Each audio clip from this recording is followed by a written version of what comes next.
Funzi andare al cimitero. Si è aperto stamattina a Verona il Vinitaly, vediamo con Lucia Buffo.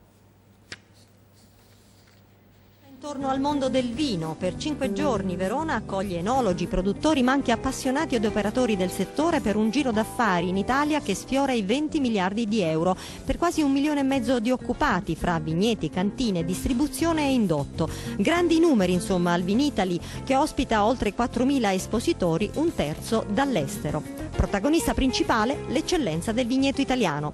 Ma il vino per l'Italia non rappresenta solo un grande comparto economico, ma soprattutto un biglietto da visita sul piano internazionale, così come ha sottolineato stamane all'inaugurazione il ministro delle politiche agricole nonché neopresidente della Regione Veneto Luca Zaia, che ha annunciato il sequestro preventivo di 10 milioni di litri di vino Chianti spacciato come di OCG, ma in realtà di minore pregio.